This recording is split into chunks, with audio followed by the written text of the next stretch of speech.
adopted yet either, but the plan is that they would continue the $75,000 level of funding into next year. Stay on our timeline. Those letters need to go out from the judge's office today. So I just wanted to just come back here and just make sure, that we all knew what those ending numbers look like. Everyone has received a COLA on this list. So the right side is just what our fiscal year 22 elected official salaries look like. Some of the judges are, the COLA doesn't apply to them because those numbers are set a different way. But the ones that are highlighted in yellow, those were the amounts that Anna spoke on and recommended moving those up to a certain level. And then, of course, the COLA is added on top of that. So I just wanted to just make sure that we were all still, agreeable to those amounts, just because those letters do need to go out today. And we hadn't really The looked at. adjustments came in the highlighted yellow, Yes, sir. and that was due to the fact that they were out of our criterion. Yes. Yes. So you brought those up. Between now and the final adoption, which is August the 24th, we will come back and talk about the disposition of any of the funds that are over and above the policy of our unassigned fund balance policy of 33%, and how we, if we choose to apply any of those towards things. And one of the, one item was on our retirement debt. It looks like there's about a little over $90,000. For every $1 million we pay down on that debt, there's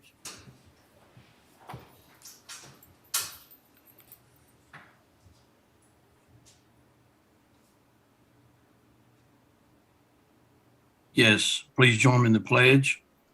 I pledge of allegiance to the flag of the United States of America and to the republic for which it stands, one nation, under God, indivisible, with liberty and justice for all. Now the Texas pledge. Honor the Texas flag. I pledge allegiance to thee, Texas, one state, under God, one and indivisible.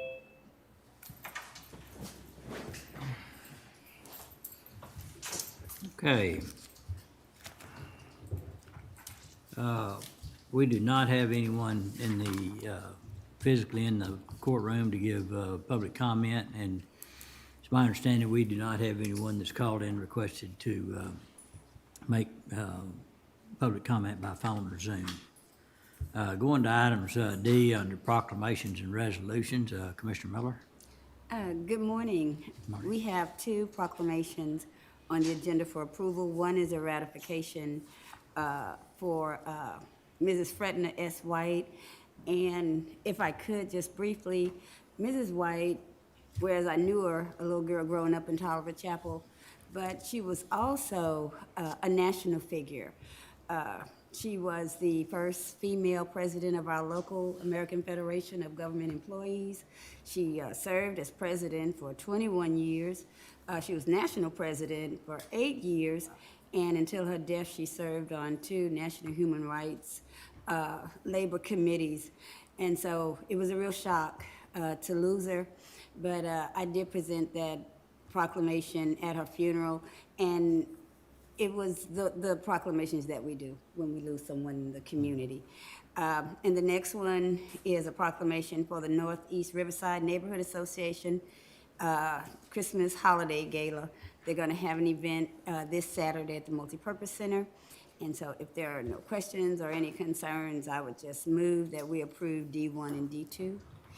Okay, we have a motion and a second, and I appreciate you doing proclamations and recognition of people in the community and other activities. If there's no other discussion, all in favor say aye. Aye. Aye. Noes, pass. Thank you. All right, going under items E, under acceptance of county department heads and staff department reports and updates. First of all, I want to say thanks to all the department heads doing a good job of sending their reports in that are very detailed. I guess what we do is ask you to briefly go over those with the court. and point out any significant things that you think we should know, and also let us know what we need to do to help you. So at this time, I'd like to go to item E1 under juvenile probation. Colin Coker. He's not gonna be in court. Okay. So if court's had a chance to review these, we can ask Colin to come back and give it at another time, or if you're comfortable with it, ask for approval at this time for recording purposes. Make a motion to approve the report. Second. I have a motion and a second. Any other discussion? No other discussion, all in favor say aye. Aye. Opposed? Pass. Under E2, under engineering monthly activity report, Mr. Dunham. Morning, everyone. Morning. You have my report in front of you. It's a standard report. Nothing really unusual occurred last quarter. I'm here to answer any questions you may have. All right, any questions from the court? And I guess one thing, Zane, is with the American Rescue Plan Act money and the potential of having federal funds available for infrastructure, I think we talked about you looking at seeing if there's any projects that might come under some of those, even though we don't have all the full details on any new infrastructure plan other than what we read in the news. But any thoughts on that? We're continuing to look at bridges that might be able to be rehabbed. And then, of course, there's always low water crossings that keep popping up every time we get a good flood event or rain event. So we're monitoring those projects for potential use of the ARA funds. Okay, good. And then if there's structures that always require a lot of maintenance due to the soil types or whatever, there may be funds available to put a more significant structure on those to stop long-term maintenance or at least help. And so I guess those would be also items we'd be looking at. That's correct. Some of those structures will need to be just completely replaced. Yeah. Okay, thank you. Any questions for Zane? Is there a motion to approve Zane's report for recording purposes? So moved. Second. We have a motion and a second. If no other questions or discussion, all in favor say aye. Aye. Opposed? Pass. Thank you. Thank you, Zane. All right, under E3, maintenance of equipment, monthly activity report for August through October. Michael Graham. Good morning. Morning. Morning.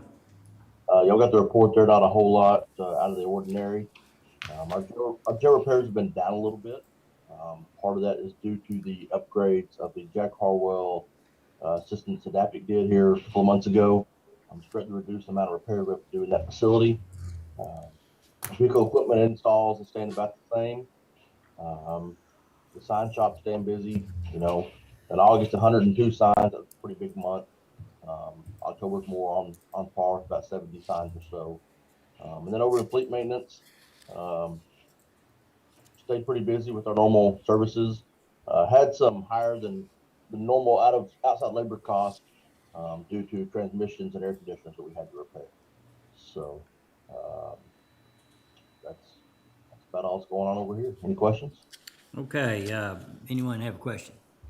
Michael, on going back to the freeze that we had in February, we became very dependent on generators and all of our generators in good shape. Yes, sir. We've recently, in fact, the last couple of weeks, gone out to all the tower sites and checked the generators out there, make sure they're all good to go. We had the preventative maintenance agreement with Tim Harrington Emergency Fire Services to keep all those up and running, and we've got some extra generators here in our facility that we've recently redone and make sure they're ready to go. Hopefully, we won't need them this winter, but we never know. One of the common comments about generator use during that time is that many generators had more availability to capacity than most people thought, and so a lot of these maintenance agreements are making sure that that we can use generators to its fullest capacity. A lot of that has to do with the wiring and those things that are outside between the generator and the source, which is the generator to the facility. You feel like we're in good shape from that standpoint? Yes, sir. Yes, sir, I do. Okay. And then my last question, you've had some time to work in the new facilities that were built out there and all. Do you feel like everything's working good, or do you need additional changes or modifications to help out there? Everything is going good. We've gotten an acclimated facility and got everything moved in and set up. There's a couple of wish list items that I can see a little different in the future, but for right now, everything's going pretty good. Okay. All right. Well, we appreciate your report. Any questions? If not, what's the pleasure of the court? Move to approve. Second? We have a motion and a second. Any other discussion? No other discussion. All in favor say aye. Aye. Aye. Opposed? Passed. Thank you, Michael. Thank you. All right, under E4, County Veteran Service Officer, Steve Hernandez. Morning, Steve. Good morning, sir. The report is, I guess, pretty much standard report. The only real line item that's changed is there is now a justice involved line item for the visits that I am doing at jail, as well as some advocacy with reintegration and basically just trying to get more of a, I guess, more of cohesiveness with reintegration, reentry, and the veterans that are in jail. That's kind of been the focus outside of all the other regular activities that we normally do at the office. Okay. Anything in regards to I know you're not directly involved in the Veterans Court or anything, but you see any interaction from that standpoint? Yes, sir. I did visit with Amy, Ms. Lowry, and we have gotten a plan somewhat implemented on how to streamline the veterans that are in court, as well as the prospective candidates, and how we can involve ourselves, not just with the veterans that are already in court, but the candidates, and how we can work with the defense attorneys as well, and making sure that they do know that the court exists and that we are there for more of a rehabilitation process than just a punishment process. So we really do want to put an emphasis on that we would like to see rehabilitation for the veterans that could use that. Okay. I had just had one question. All right. Okay, because Steve, you're submitting your quarterly activity report for November, but, No, ma'am, not for November. It was for the quarter of June, July, August, and September. okay, because I was thrown off, because that's what you submitted, July, August, and September. Okay, Yes, we're trying to go by the quarters when we do the reporting. I mean, I could get it a more up to date. I wanted to talk about the parade that we had, but that's kind of for the next for the next report. So, but I mean, we can advance. I tell you what, since the next report in December is when you're gonna give us your October and November activities? Normally, whenever the court asks for the department reports, we try to stay within the quarters. Okay, but I do have one question. Next Tuesday or Wednesday on December 7th, are you all working with Cultural Arts on that 80th anniversary of Pearl Harbor? No, ma'am, I haven't been notified, but I can sure call. Okay, no, I'll talk to you afterwards. And you're gonna Okay. tell us about, it was a great parade. I saw it on TV, but I gotta wait till next month, to hear about the parade. Well, I mean, like I said, we can make the adjustment if we need to, because We were doing it all up to date whenever the report came in, but it just seemed to be easier to do it by quarter. So that way we could kind of do 3 months. Yeah, and that's how we Blocks. requested. So actually, the next quarterly report will be January, or February. It'll be, That's correct. Yes, sir. it'll be through December. That's correct. Yes, sir. Yeah, okay. Well, I'm just noticing everyone else is submitting August through October. Right. And we can do that. Like I said, we Yeah, were so- just so trying it to could be a do little bit 3 more months. timely. Okay. Okay, any other questions or comments for Steve? If not, there's a motion to approve the report for recording purposes. So move. I'll second. Any other discussion? No other discussion, all in favor say aye. Aye. Opposed? Passed. Thanks, Steve. Yes, sir. All right, next is under item E5, Ken Bass, purchasing. Yes, sir. In this last quarter, I'll just, on what we already have gone through court, we are still in discussions with Brinkley Sargent on the scope of work for the old jail and annex into courtrooms. We provided a whole lot of information and trying to get it kind of narrowed down so that they can give us a price on how much it's going to be to do the work for this project. And right now, again, I gave them a whole lot of information that they're trying to pull together and work out the details. Just want to bring up too, we're on the tower at Road and Bridge 4. We actually have a scheduled site meeting today at 2:30 so that they can work out a site plan for the project. There's a rough plan, but I mean, this is to basically set it out. And so talking about the towers, I talked to Langerman and Foster. We had issued a PO to them to do the geotech out at Road and Bridge 3.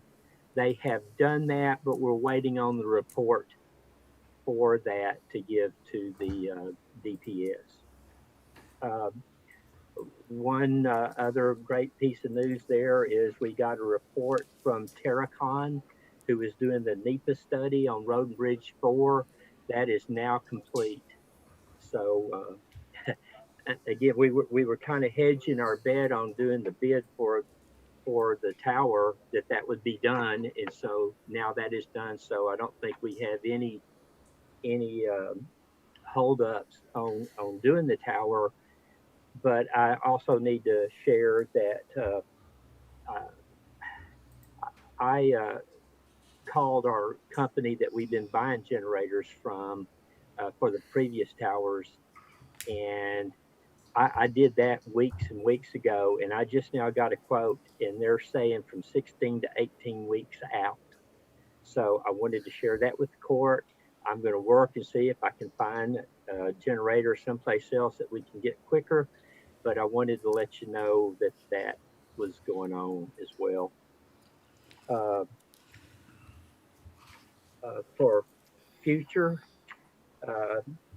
we're working on the details of trying to put together a package for the demolition of Paul Tyson Field.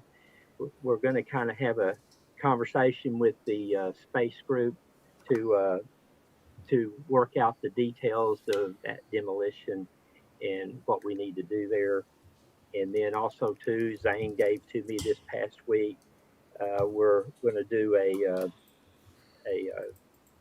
bid for the county line road South Creek crossing improvements, and I'm working on that bid right now. So that's pretty much the highlights of my report. If you have any questions. All right, any questions for Ken?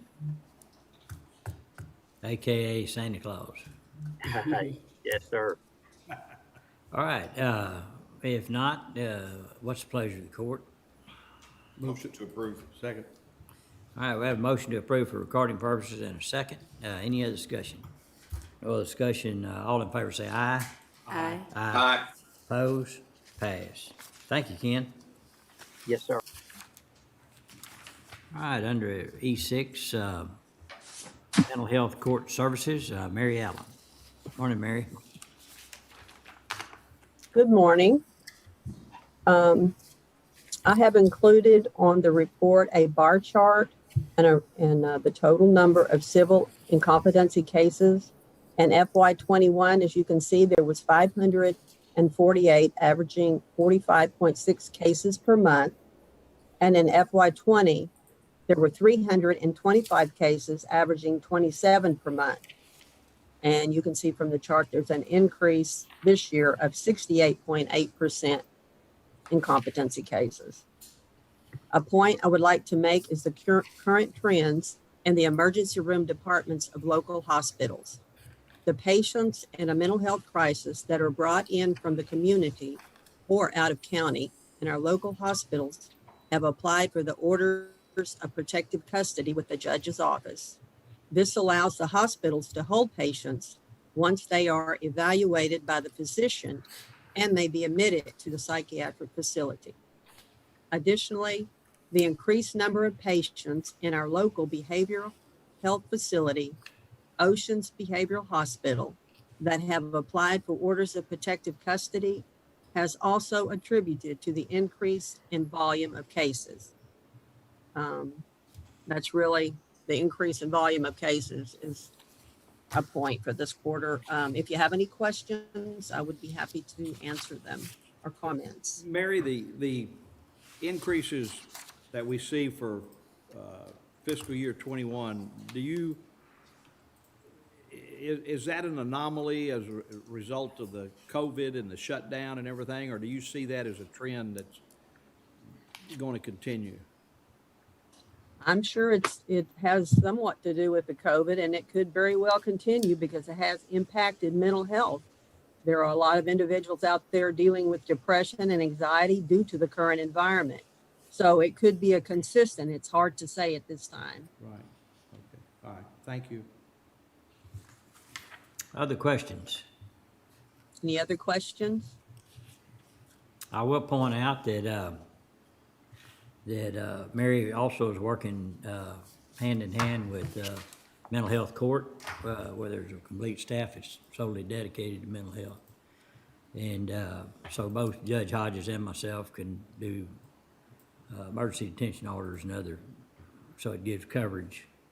Yes. And then Mary's physical location is just moved right around the corner to stay on the second floor. But in the office right across from the coffee break room, if you know where that is, but it's actually right behind my office.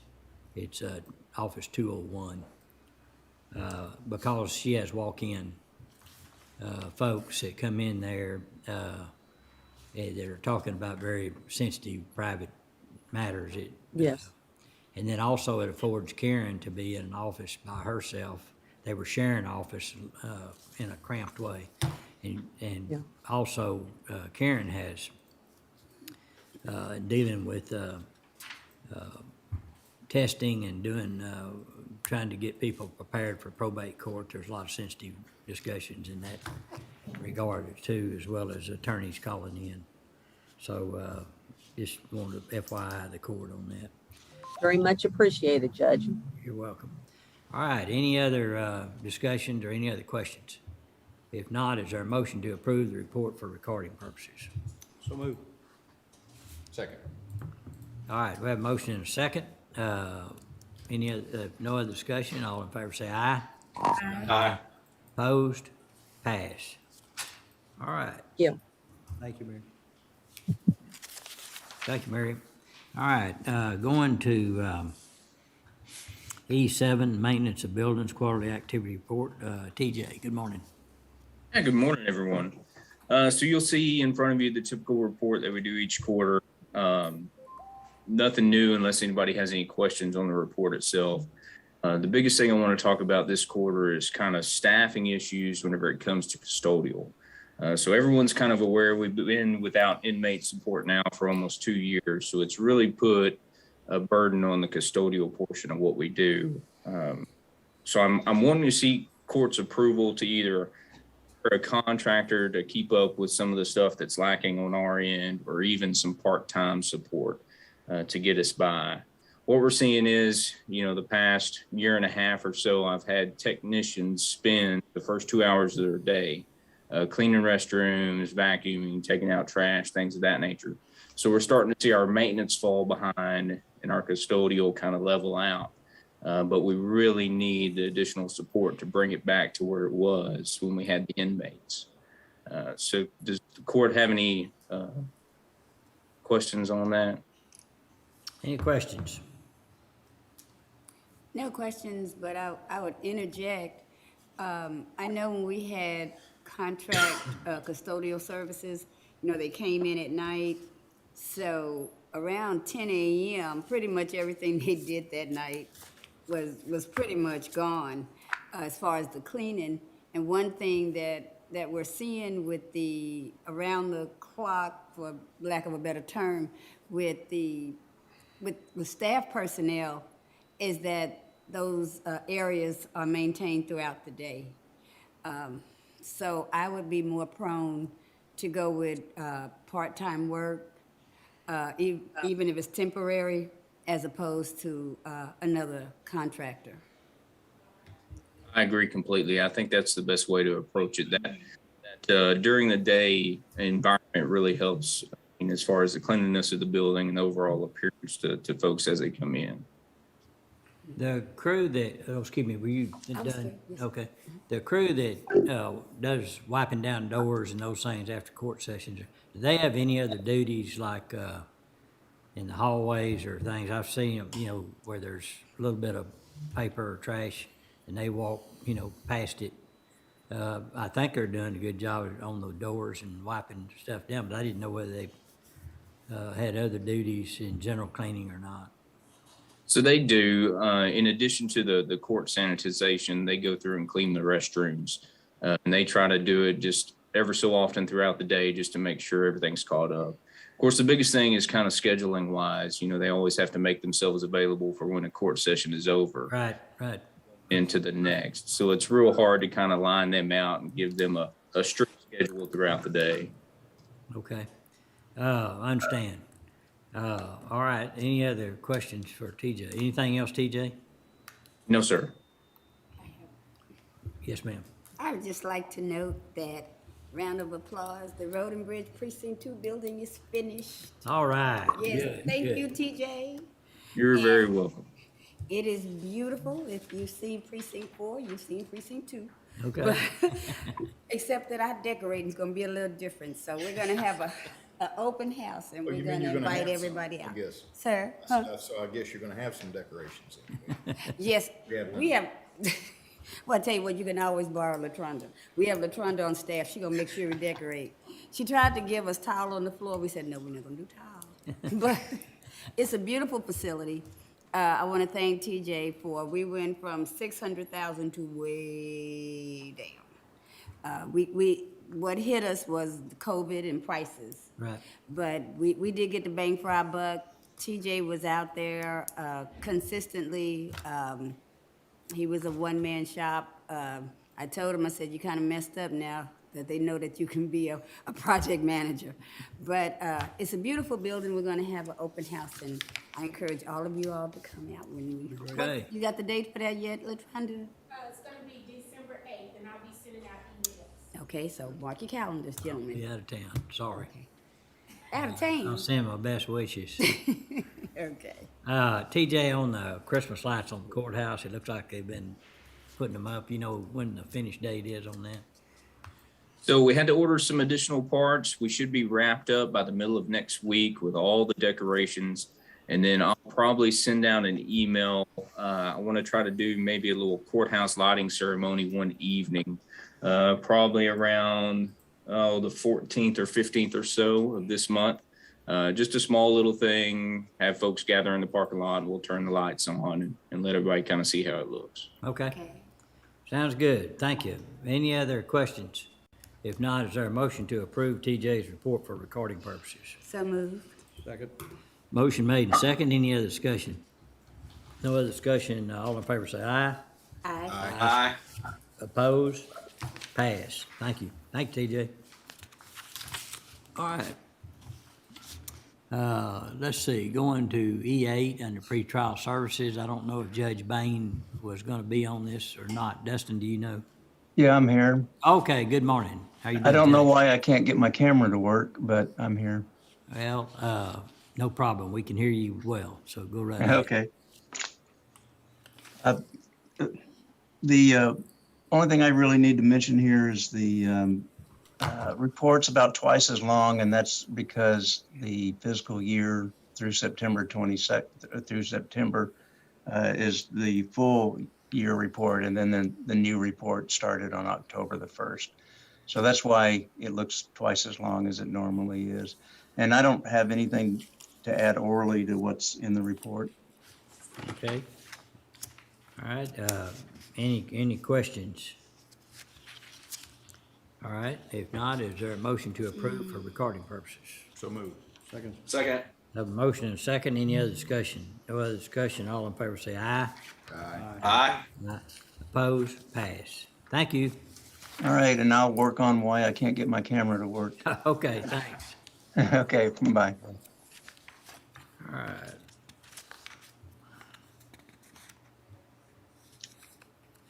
Okay, I think, go back. All right, under items E9, under health services, monthly activity report from Heather. Good morning. Good morning, how are you? Good, pretty good. Just to clarify, so we were talking about the quarters that we're reporting on. Are we going by calendar year or fiscal year?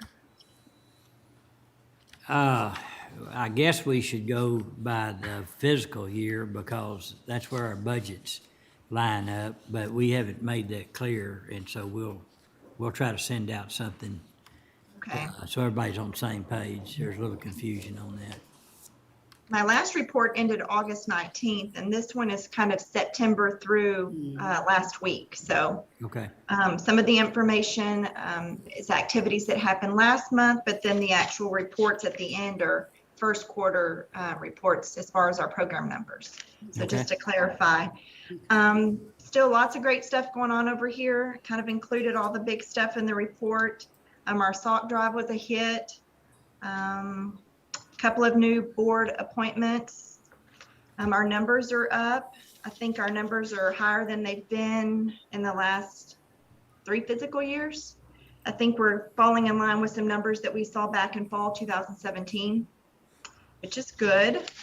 That's really the gist of it. December 21st, if you want to put that on your calendar, is going to be our homeless and unclaimed memorial that we held last year. It was at Antioch Church last year.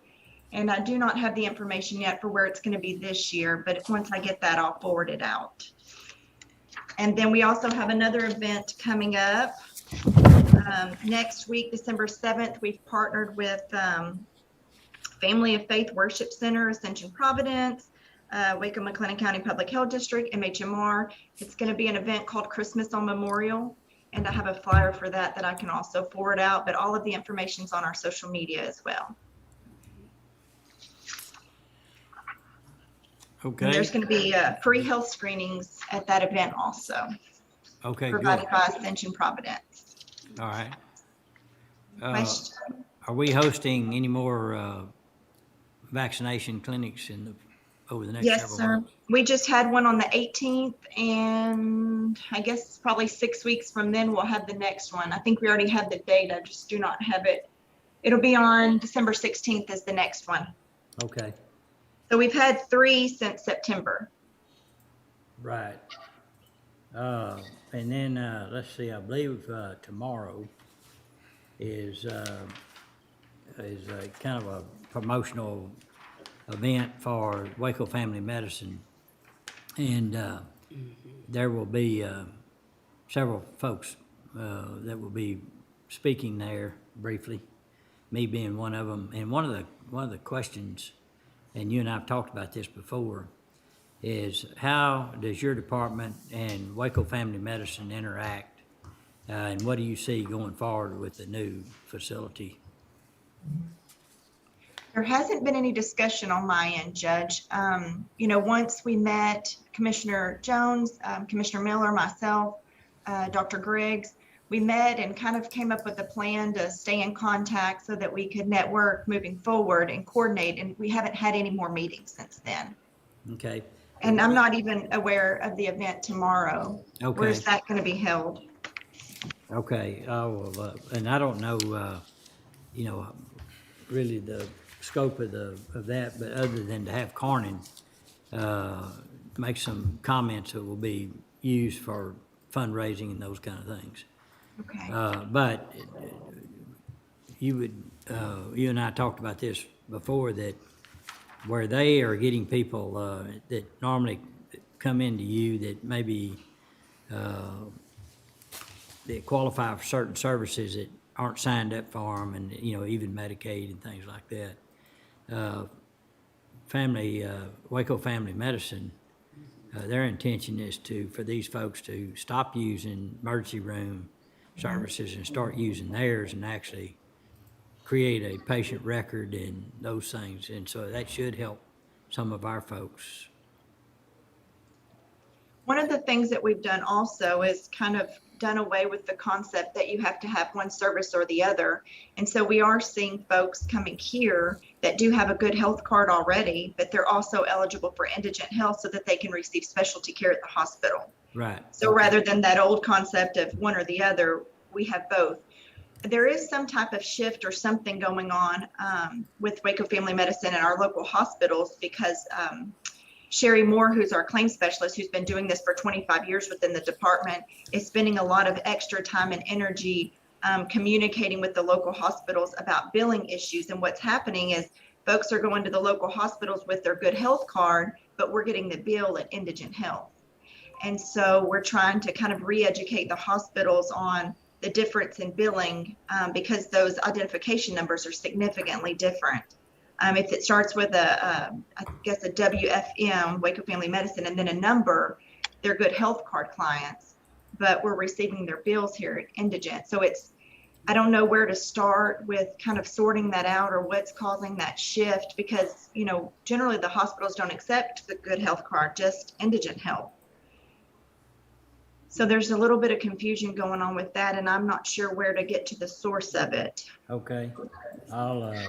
Commissioner Jones and I will work on that to try to get some clarification on that. And then this event is actually Thursday. The second. Yeah, the second. It's called Launching of Building Waco Family Medicine Clinic. It's a capital campaign start for fundraising. And of course, according to Bill Clifton, they're well into their fundraising. They feel like they're going to get that done, but they've got actually, I think, over 60% committed. So it will happen. Okay. Any other questions for Heather? All right. Thank you, Heather. Is there a motion to approve Heather's report for recording purposes? So moved. Second. Have a motion and second. Any other discussion? No other discussion. All in favor say aye. Aye. Aye. Oppose? Pass. Thank you. Okay.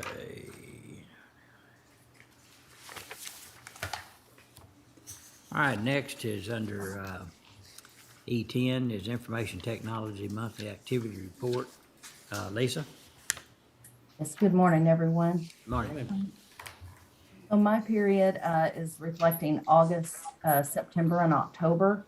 You'll see there in my report, we had a great deal of activity and involvement in various projects. Much of these you may be familiar with due to discussion and prior court sessions and things. There's a number of upgrades going on for courts. We have remodels, renovations, other department and IT projects there. Feel free to ask me any questions in those areas. And I've got a few points I wanted to bring forward.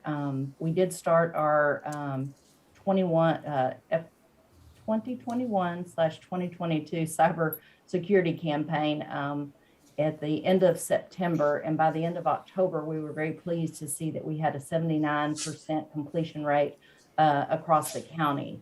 In my report, I've recognized 13 of those offices that met 100% completion, and very appreciative to those offices for making that effort. And we had another 13 offices that were at 75% or better. So very, very pleased to report that to you. Also wanted to let you know that all of our FY22 assessment orders have been made. Those deployments are getting underway. We're also monitoring the back orders there. Our team has also been making preparations. Windows 11 is coming. So that is being monitored and, with feedback from the community. And we are having select support staff test with that new operating system. And for countywide, we are currently anticipating that deployment in the spring.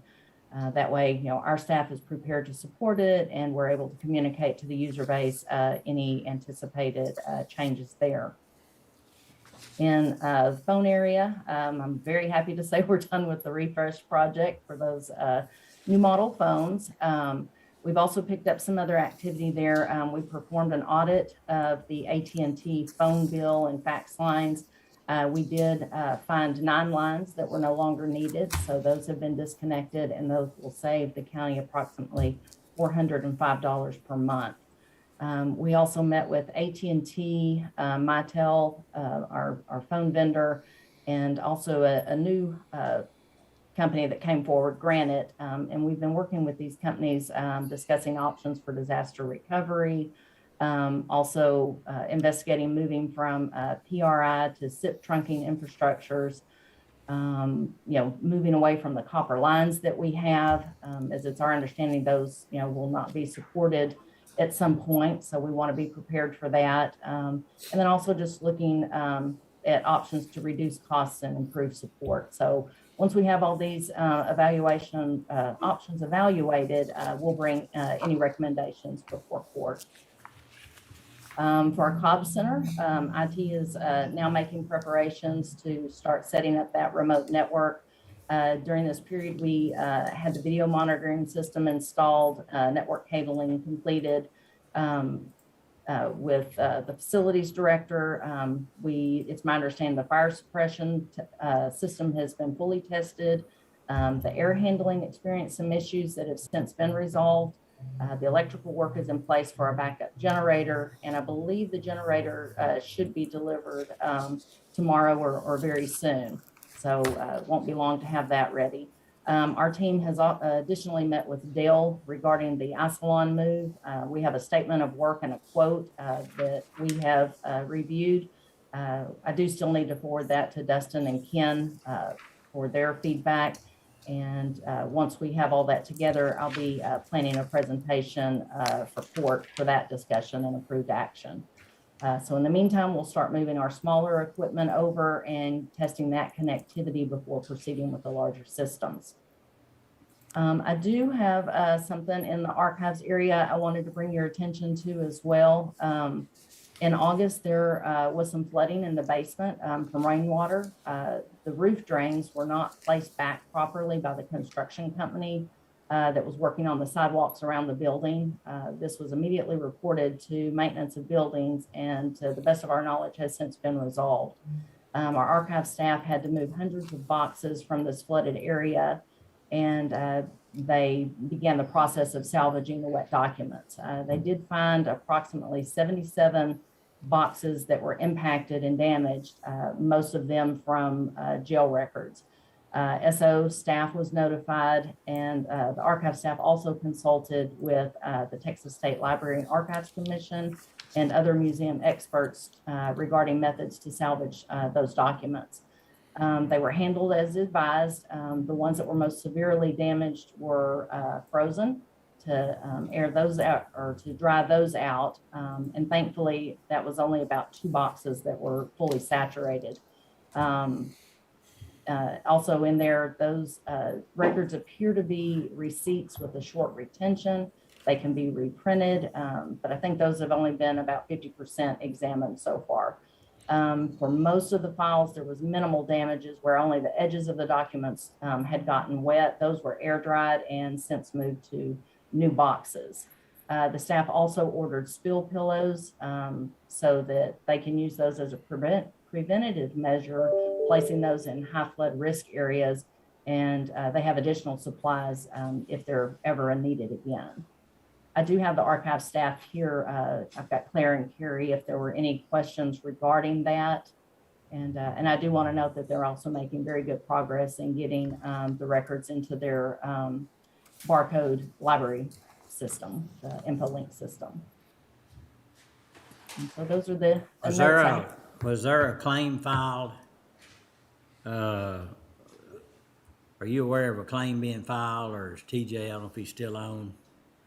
That sounds like the solution to solving the issue is gonna cost some money. And first, I think, there's liability on the contractor, but also, to me, and of course, if we file a claim with TAC, they'll deal with that piece of it. I'm not aware of any claims. TJ, do you have any information on that? No, Judge, we didn't necessarily file any claims. We reached out to the city, and Walker Partners had gotten back with us. I guess they're overseeing that project for the city.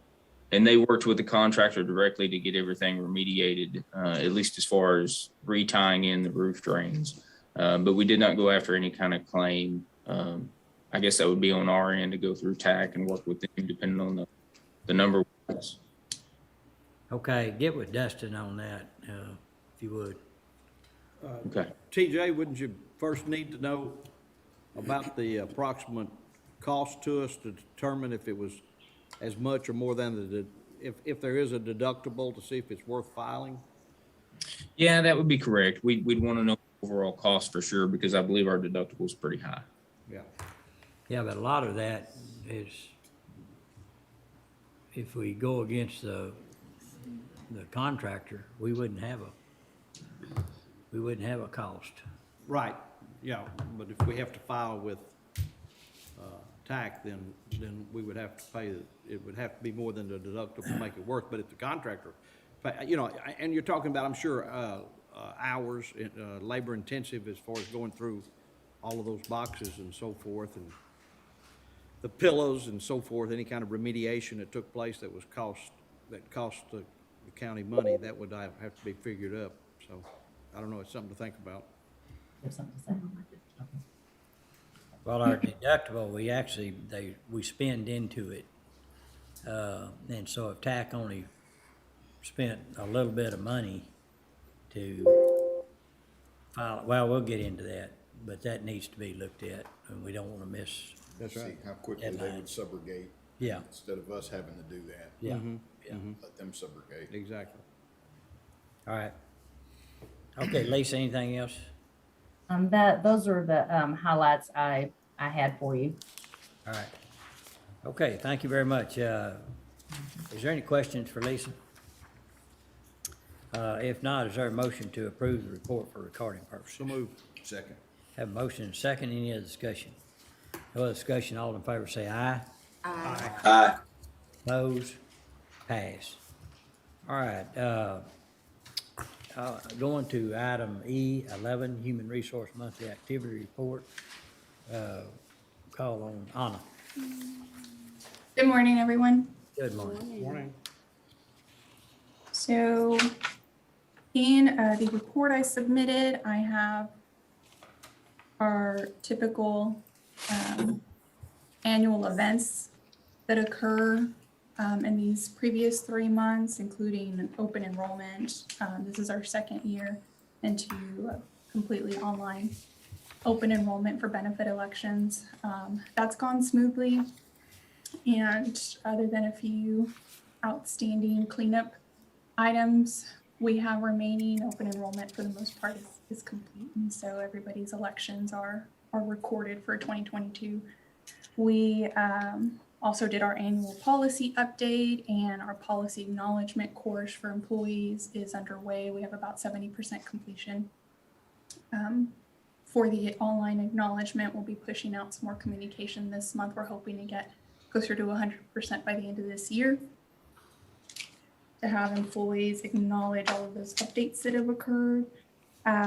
We have also something slightly different from previous years. We have all of our basic recommended training caught up for 98% of the workforce. So that's our safety training, harassment prevention training, and DOT training for CDL drivers and supervisors. So I'm happy we have that underway. So I'm hoping I can move forward to expanding training specifically for supervisors into the coming year.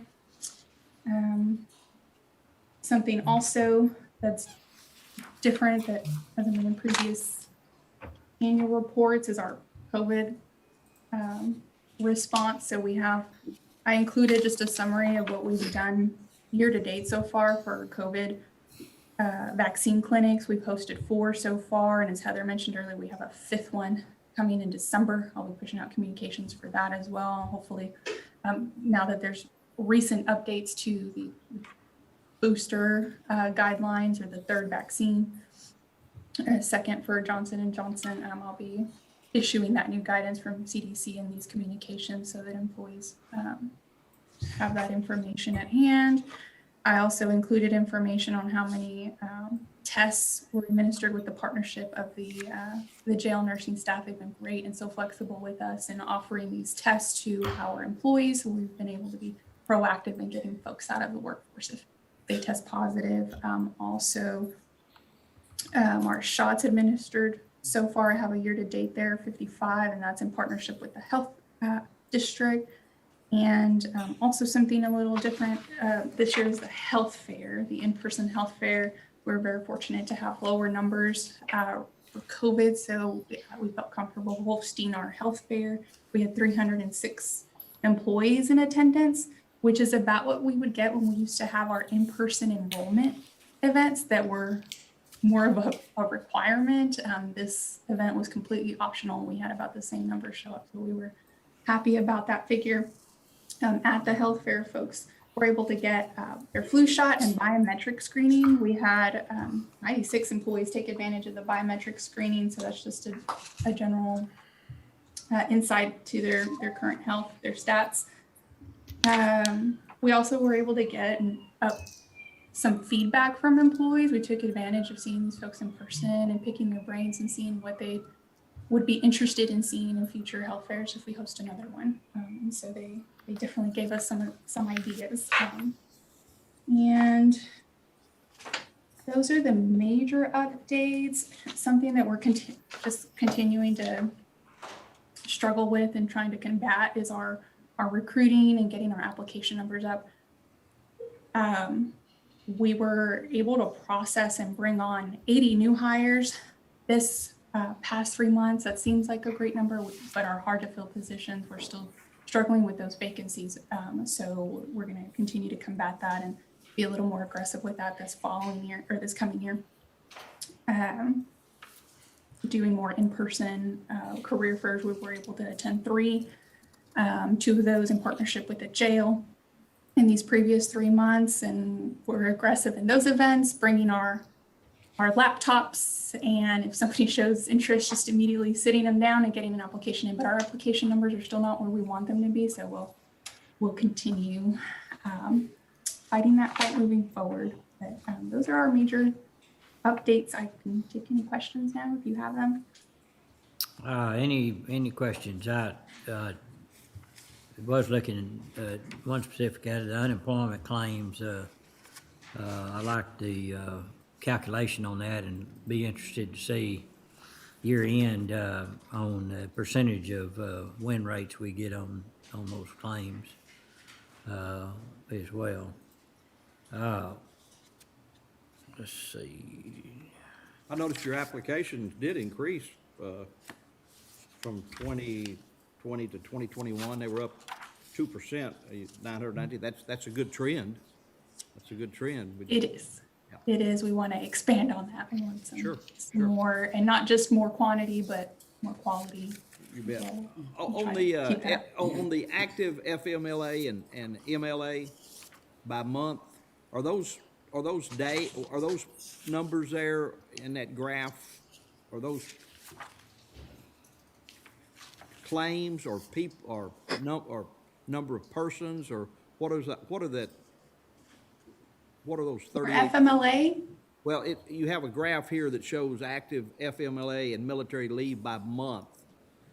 August, September, October, November. Are those, and then you have the numbers at the top that's showing the actual number. Are those number of people who are actually on FMLA and MLA? that's correct. Okay. That is correct. So so that like first bar in August, we have 38, the number 38, that's 38 employees. Employees. In the month of August that took family medical leave or military leave Okay, that month. okay. And I would assume the majority of those are FMLAs and not. That is correct. Not MLAs. Okay, okay. Thank you. You're welcome. I don't have any questions, but I would like to just make two comments. First, on the, you guys' mitigation practices for COVID-19, how you all are really quick to isolate those employees. And then I want to thank you for going the extra, because what HR did is they set up a testing out at Rodenbridge Precinct 2, since I had 2 employees to be affected. And it just aided the other employees in feeling really comfortable. And it was the rapid. They had the results back in 15 minutes, and they came out on site. So I didn't lose a lot of, I didn't have a lot of downtime as far as their work. So I want to thank you all for that practice and that process that you've implemented, and also the improvement that you all have done in the communication and coordination with department heads on FMLA requests, and then how it's relayed back to department heads and the whole process through. So I think that Colleen and Elodia, I'll just go ahead and say their names, and because we kind of get on them when they do something wrong. So I think when they do right things, it's good to also mention them. One thing I would add, you all used to have in your report the EEO statistics, and I see from new faces that number should look really good. Is it any way you all can infuse that back into your quarterly reports? We can, yes, ma'am. So I'm compiling that information currently to report to the EEOC as part of our annual reporting to the commission. We report every other year on those figures. And so so that's actually in progress. And so on our next report, we can definitely include those figures. But I just want to interject what a great job that you guys are doing. And I appreciate all the new things you've implemented. Thank you, ma'am. I appreciate that. And I'll be sure to share that with Miss Colleen and Elodia, because yes, they're driving force there with our FMLA communications. So they'll be very happy, and I'm happy to hear that. No, I agree. I have one question, and this is, we're a long way from doing budget again, but just remind me how we calculated COLA, and I guess the question has to do with, as we know, we've seen a lot of inflation here lately, in fact, since we set COLA. So is that a running average whenever we get to the budget time, we pick that number? Is that looks back, it has a backward look to average going forward, if that makes any sense. Is that correct? Yes, so there are, during budget last year, I presented, I believe, 3 different time period calculations to offer a court reference for COLA. But the primary one I reference is what the Social Security Administration uses. So they use the 3-month period. Off the top of my head, I don't remember. It's a quarter that they use. I just don't remember what number quarter they use, if it's their 3rd quarter or their 1st quarter, but they use a quarter average to project their cost of living adjustment for the following year. Okay. So they don't pick a month, they pick a range of months, but they also don't pick the whole running average. Correct. Yeah. They don't. And so we, the Social Security Administration actually, in the last few months announced their cost of living adjustment for the following year for 2022, and it's 5.9%. Hmm. And that's based off a quarter average, 3 months. Okay. And then we approved 3, is that correct, back in budget? Yes, sir. Okay. Yes. All right, any other questions, comments? All right, thank you for your report. Is there a motion to approve the report for recording purposes? So moved. Second. Second. We have a motion and a second. Any other discussion? No other discussion. All in favor say aye. Aye. Aye. Oppose? Pass. Thank you. Thank All right, under E12, Texas A&M AgriLife. Dustin, is there anyone to give this report? No, sir. We'll just need a motion to accept it for recording. All right, what's the pleasure of the court? So move. Second. We have a motion second to accept Texas AgriLife Extension Service monthly activity report for recording purposes. All in favor say aye. Aye. Aye. Oppose? Pass. All right. Thank you all very much. Good reports by all the department heads. Okay, under item F, under budget amendments. All right, Francis? Yes, sir. Thank you. Morning. Good morning. So under item F, we have 4 amendments for fiscal year 22, starting with F1A. This is in the general fund for the JP Collections Department. That department is requesting to move some funds into their furniture and equipment line from the countywide contingencies, and that would allow them to purchase a printer that is needed. F1B, this is general fund for the mental health court department. They are requesting to move funds from another line item within their department into furniture and equipment to allow them to have some work done to reconfigure their furniture, their workspace. F1C is a certification of revenue. These were proceeds from an interlocal agreement with the city of Waco for work that was done on Masonic and Our Way Road in Road and Bridge 2. And so we are certifying those proceeds in the amount of $14,715.60. And then there's an attached budget amendment. Road and Bridge 2 has requested to increase their capital outlay line item by that same amount. And then F1D is a budget amendment, general fund, Road and Bridge 2. There's an additional amount that they need there in capital outlay. They're requesting to move this amount from the contingencies line within their department. And then they will have enough funds to go forward with the purchase of an asphalt recycler. And that piece of equipment, there was a bid that was approved on the last agenda for the purchase of that item. Okay, any questions on any of the items under F? If not, is there a motion to approve F1A, B, C, and D? So moved. Second. We have a motion second. Any other discussion? No other discussion. All in favor say aye. Aye. Opposed? Pass.